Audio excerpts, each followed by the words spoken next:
வணக்கம் friends, welcome to Vidya's cooking. இன்றைக்கி உங்களுக்கு நான் ஆலு போண்டா ரெசிபி செஞ்சு காமிக்க போகிறேன். உருளைக்கிழங்கு போண்டா இது எல்லா இடத்துலையும் காமனாக கிடைக்கக்கூடிய ஒரு ப்ராடக்ட். ஆனால் நான் எப்படி தயார் பண்ணேன்னு உங்களுக்கு காமிக்கிறேன். இந்த ஆலு போண்டா நாங்கள் லஞ்சுக்கு சாப்பிடுவோம். அப்படி இல்லைன்னா இந்த பாவ் பன்ஸில் வச்சு நாங்கள் சாப்பிடுவோம். இந்த பாவ் பன்ஸ் ஒரு ரொம்ப நல்ல ஃபில்லிங் அண்ட் ஒரு நல்ல டிஃபன் ஐட்டம்னு சொல்லலாம். நீங்கள் மார்னிங் சர்வ் பண்ணலாம், ஈவினிங் சர்வ் பண்ணலாம். ஒரு ஆல் டைம் டிஃபன் ஐட்டம் அது. இந்த ஆலு போண்டா எப்படி பர்ஃபெக்டாக உங்களுக்கு தயார் பண்ணுறதுன்னு சில டிப்ஸ் உங்களுக்கு காமிச்சு கொடுக்குறேன். இது என்னோடய அனுபவத்தில் நான் பண்ண ரெசிபி. பிகாஸ் இந்த ரெசிபி எல்லார் வீட்லேயும் நீங்கள் தயார் பண்ணுவீங்க. பட் நான் எப்படி பண்ணுறேன்னு உங்களுக்கு நான் செஞ்சு காமிக்கிறேன். இந்த ரெசிபிக்கு தேவையான பொருட்கள் அந்த செய்முறை பார்த்துக்கலாம். ஃபஸ்ட்டு நான் ஃபில்லிங் நான் தயார் பண்ணிக்க போகிறேன். இந்த ஃபில்லிங்க்கு நான் உருளைக்கிழங்கு ஏற்கனவே வேக வச்சு தோலெல்லாம் உரிச்சு எடுத்து வச்சுருக்கேன். பொடியாக வெங்காயம் நறுக்கி வச்சுருக்கேன். இஞ்சி திருவி எடுத்து வச்சுருக்கேன். பொடியாக பச்சை மிளகா, பொடியாக கருவேப்பிலை, கொத்தமல்லி, புதினா இலை எல்லாமே பொடியாக நறுக்கி வச்சுருக்கேன். மஞ்சள் பொடி தேவைப்படும், கொஞ்சமாக சீரகத்தூள், கொஞ்சமாக பெருங்காயத்தூள் தேவைப்படும். இப்போ இந்த ஆலு போண்டா ஃபில்லிங் நான் முன்ன நாள் ராத்திரியே தயார் பண்ணேன். எதுக்கு இந்த மாதிரி தயார் பண்ணேன்னா, அந்த ஆலுவில் நிறைய மாய்ஸ்சர் இருக்கும். அந்த மாய்ஸ்சர்லாம் ரெடியூஸ் பண்ணுறதுக்கு தான் நான் முன்ன நாள் ராத்திரியே நான் இது தயார் பண்ணி ஃப்ரிட்ஜில் எடுத்து வச்சேன். இது ஃப்ரிட்ஜில் வச்சாக்கா ஒரு நல்ல செட்டாகி உங்களுக்கு அந்த மசாலா கிடைக்கும். ஸோ இப்போ இந்த ஃபில்லிங் பார்த்திங்கன்னா நான் நிறைய ஆயிலே யூஸ் பண்ண போகிறதில்ல. நீங்கள் நிறைய எண்ணெய் சேர்த்திங்கனாக்கா ஃபில்லிங் உங்களுக்கு ரொம்ப எண்ணெயாகிடும், ரொம்ப ஆயிலியாக இருக்கும் அண்ட் ரொம்ப சாகி ஆகிடும். ஸோ ரொம்ப கம்மியாக எண்ணெய் சேர்த்து ஒரு கடாயில் மிதமான தீயில் அதில் வெங்காயம், பச்சை மிளகா, கருவேப்பிலை, கொத்தமல்லி, புதினா இலை, நான் ஏற்கனவே எடுத்து வச்சுருக்க பெருங்காயத்தூள், சீரகத்தூள், மஞ்சள் பொடி சேர்த்துருக்கேன்.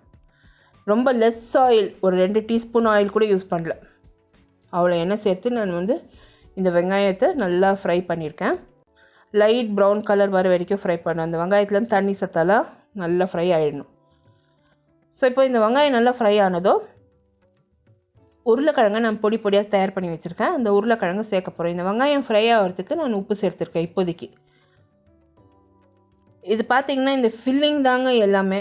நீங்கள் ஃபில்லிங்கை நீங்கள் பர்ஃபெக்ட் பண்ணிட்டீங்கன்னா உங்களுக்கு ஆலு போண்டா ரொம்ப ஈஸியாக வரும். நீங்கள் ஸ்ட்ரீட் ஃபுட் வெண்டர்ஸ் பார்த்துருப்பீங்க. இந்த ஃபில்லிங் அவங்க பச்சையாகவே எல்லா மசாலாவும் சேர்த்துருப்பாங்க சில டைமில். ஏன்னாக்கா அவங்களுக்கு அந்த எண்ணெய் இருக்கக்கூடாது. அந்த ஃபில்லிங்கில் எண்ணெய் இருந்தாக்கா அந்த டேஸ்ட் போயிடுறது உங்களுக்கு. ஸோ ரொம்ப கம்மியாக எண்ணெய் யூஸ் பண்ணி இந்த ஃபில்லிங் தயார் பண்ணணும். இப்போ நான் உப்பு சேர்த்துருக்கேன், ஆனால் வெங்காயத்துக்கு மட்டும் சேர்த்துருக்கேன். அப்புறமா நம்ம உப்பை அட்ஜஸ்ட் பண்ணிக்கலாம். இப்போ நம்ம பொட்டேட்டோ சேர்த்து இந்த உருளைக்கிழங்கை நல்லா பொடி பொடியாக தயார் பண்ணியிருக்கேன். பொட்டேட்டோ நான் சேர்த்துருக்கேன். இந்த உருளைக்கிழங்கை சேர்த்துருக்கேன் மசாலாவில் சேர்த்து இது ஃப்ரை பண்ண போகிறேன். நம்ம உருளைக்கிழங்கு சேர்த்ததும் ஃப்ரை பண்ணதும் அது அடி பிடிக்கிறதுக்காகும், ரோஸ்ட் ஆகிறதுக்கு ஸ்டார்ட் ஆகும். அப்போ தான் உருளைக்கிழங்குல தண்ணி சேர்த்து போயிருக்குன்னு அர்த்தம். எப்போ அந்த உருளைக்கிழங்கு அடி பக்கம் ரோஸ்ட் ஆகுதோ உருளைக்கிழங்கு க்ளீனாக அந்த தண்ணி சத்தெல்லாம் போயிருக்குன்னு அர்த்தம் அந்த ஃபில்லிங்லேருந்து. இப்போ இந்த உருளைக்கிழங்கு ரெடி ஆகிடுச்சுங்க. இது முன்ன நாள் ராத்திரி நான் தயார் பண்ணேன். இப்போ இது உருளைக்கிழங்கு ரெடி ஆனதும் எடுத்து ஆற வச்சு ஒரு சின்ன கிண்ணத்தில் சேர்த்து மூடி போட்டு எடுத்து ஃப்ரிட்ஜில் வச்சுட்டேன். நீங்கள் எப்போ தயார் பண்ண போகிறீங்களோ அப்போ நீங்கள் உப்பு செக் பண்ணி உப்பு மிக்ஸ் பண்ணி நீங்கள் உருண்டைங்க தயார் பண்ணி போண்டா தயார் பண்ணணும். இப்போ இந்த உருளைக்கிழங்கு ரெடி. நான் ஃப்ரிட்ஜில் எடுத்து 3 நாள் ராத்திரி தயார் பண்ணி எடுத்து வச்சுட்டேன். இது செட் ஆகும். இப்போ மாவு பார்த்துக்கலாம். மாவுக்கு நான் ஏற்கனவே ஜல்லடையில் ஜலிச்சு வச்சுருக்கேன். மெலிஸ் ஜல்லடையில் கடலை மாவு நல்லா 2 முறை ஜலிச்சு வச்சுருக்கேன். இது 2 கப்பு கடலை மாவு. சீரகத்தூள், ஓமம், பெருங்காயத்தூள், சோடா உப்பு, மிளகாய்த்தூள் எல்லாம் எடுத்து அளவாக வச்சுருக்கேன். இதோட மெஷர்மெண்ட்ஸ் எல்லாம் description box below this video இருக்கும்.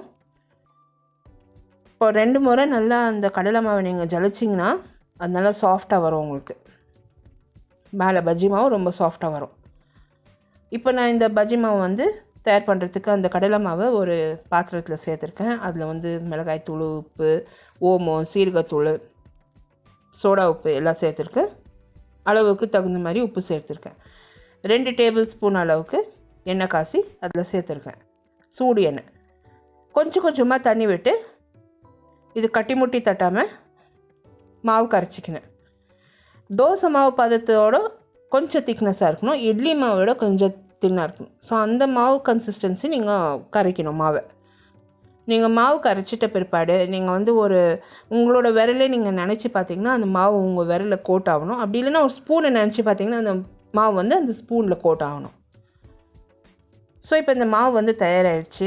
இதில் வந்து நம்ம சோடா உப்பு சேர்த்துருக்க தொட்டு இந்த மாவு கொஞ்சம் நல்லா பொங்கி வரணும். ஒரு 10 நிமிஷம் மூடி போட்டு வச்சிடலாம்.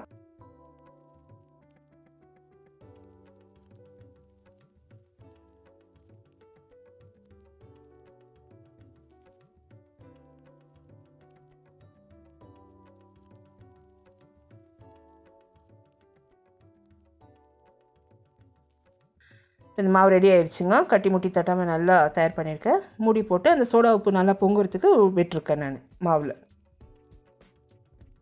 உருளைக்கிழங்கு கலவையும் நல்லா செட் ஆகிருக்கு. நைட்டு ஃபுல்லாக இது வந்து ஃப்ரிட்ஜில் இருந்தது, நல்லா செட் ஆகிருக்கு. நான் தேவைக்கேற்ப உப்பு நான் செக் பண்ணி உப்பு சேர்த்துக்கினேன். இப்போ வந்து ஒரு எலுமிச்சம்பழம் சைஸோட கொஞ்சம் பெரிய சைஸ் உருண்டைங்களா பிடிச்சிட்ருக்கேன். இந்த உருளைக்கிழங்கை பிடிச்சி நான் ரெடி பண்ணி எடுத்து வச்சுக்கிறேன். ஏன்னா நம்ம எண்ணெய் காஞ்சதும் இது மாவில் துவச்சி சுடுறதுக்கு ஈஸியாக இருக்கும். மாவு வந்து ஒரு 10 மினிட்ஸ் நல்லா ஊறி இருக்குது. இந்த உருளைக்கிழங்கு உருண்டைங்களும் தயார் பண்ணியிருக்கேன். மாவில் வந்து இந்த உருளைக்கிழங்கு உருண்டை சேர்த்துக்கினேன். அதுக்கு முன்னாடி என்ன பண்ணியிருக்கேன், அடுப்பில் ஒரு கடாயை வச்சு எண்ணெயை காய வச்சுருக்கேன் மிதமான தீயில். ஸோ இப்போ எண்ணெய் நல்லா காஞ்சதும் இந்த உருளைக்கிழங்கு போண்டாவை ஒன்று ஒன்றா அந்த மாவில் நினச்சி இதில் நான் வறுத்து எடுக்க போகிறேன். இப்போ இந்த உருளைக்கிழங்கு போண்டாவை ஒன்று ஒன்றா மாவில் துவச்சி எண்ணெயில் நிதானமாக நான் சேர்த்துட்ருக்கேங்க. இது ரொம்ப சிம்பிள் ரெசிபி, யார் வேணால் தயார் பண்ணலாம். வீட்டுக்கு திடீர்னு விருந்தாளி வந்தாங்கன்னா இந்த மாதிரி நீங்கள் தயார் பண்ணி நீங்கள் சாப்பாட்டுக்கு சர்வ் பண்ணலாம். இந்த டிஃபன் ஐட்டமுக்கு நம்ம வந்து எந்நேரம் தேடிட்டு போய் என்ன புதுசாக தயார் பண்ணலான்னு, அப்போ நீங்கள் இந்த வடா பாவும் தயார் பண்ணலாம். ஸோ நிறைய ரெசிபீஸ் இந்த உருளைக்கிழங்கு போண்டா வச்சு நீங்கள் தயார் பண்ணலாம். ஜஸ்ட் ரெகுலர் பன் ஆர் ப்ரெட்டோட கூட நீங்கள் இது வச்சு நீங்கள் சாப்பிடலாம், ரொம்ப நல்லாயிருக்கும். உருளைக்கிழங்கு போண்டாவை 2 நிமிஷத்துக்கு ஒரு வாட்டி திருப்பி ஃப்ரை பண்ணேன். மிதமான தீயில் வச்சு ஃப்ரை பண்ணேன். இந்த ரெசிபியின் டீட்டெயில் பார்த்தீங்கன்னா என்னோடய ப்ளாகில் இருக்கும். இந்த ரெசிபியில் யூஸ் பண்ணியிருக்க பொருட்களோட மெஷர்மெண்ட்ஸ் எல்லாம் description box below this video இருக்கும். The same recipe is also posted in YouTube English சேனலோட லிங்க் கூட description box below this video இருக்கும். என்னோட ரெகுலர் அப்டேட்ஸ்க்கு இன்ஸ்டாகிராம், ஃபேஸ்புக் அண்ட் ட்விட்டரில் லைக் பண்ணி ஃபாலோ பண்ணுங்கள். இந்த உருளைக்கிழங்கு போடாவை நல்லா திருப்பி ஃப்ரை பண்ணியிருக்காங்க. ஒரு 2 நிமிஷம் ஆச்சு ஈச் சைடு ஃப்ரை ஆகிறதுக்கு. ஸோ ரொம்ப அருமையாக ரொம்ப ஈஸியாக வந்தது. ஒரு 1/4 kg உருளைக்கிழங்குல வந்து 3 பேர் சாப்பிட்லாம், அவ்வளோ மாவு வந்தது இந்த உருளைக்கிழங்கு ஃபில்லிங்கு. ஸோ எவ்வளோ பர்ஃபெக்டாக இந்த உருளைக்கிழங்கு போண்டா ரெடியாக இருக்குது பாருங்கள். இதை எடுத்து நான் எண்ணெயிலேருந்து நான் இதை பரிமாறியிருக்கேன். ரொம்ப சூப்பராக வந்தது. எப்படி இந்த ரயில்வே ஸ்டேஷன்லலாம் பச்சை மிளகா சென்டரில் ஃப்ரை பண்ணி வைப்பாங்க, அதே மாதிரி உப்பில் நினச்ச பச்சை மிளகாவை ஃப்ரை பண்ணி எடுத்து நான் சர்வ் பண்ணியிருக்கேன். இது வந்து வடா பாவில் கூட வச்சுருக்கேன். புதினா சட்னி லைட்டாக பூசி வடா பாவு மாதிரி தயார் பண்ணியிருக்கேன். ரொம்ப அருமையான டிஃபன் ஐட்டம். கண்டிப்பாக ட்ரை பண்ணிவிட்டு உங்களோட காமெண்ட்ஸ் எல்லாம் போஸ்ட் பண்ணுங்கள். இந்த வீடியோ ரெசிபி நீங்கள் பார்த்து என்ஜாய் பண்ணிங்கன்னா எனக்கு ஒரு தம்ஸ் அப் கொடுத்து சப்ஸ்கிரைப் பண்ணுங்கள். உங்களை அடுத்த புதிய ரெசிபியோட மறுபடியும் சந்திக்கும் வரை this is Vidya Lakshmi. Thank you so much for வாட்சிங். பை.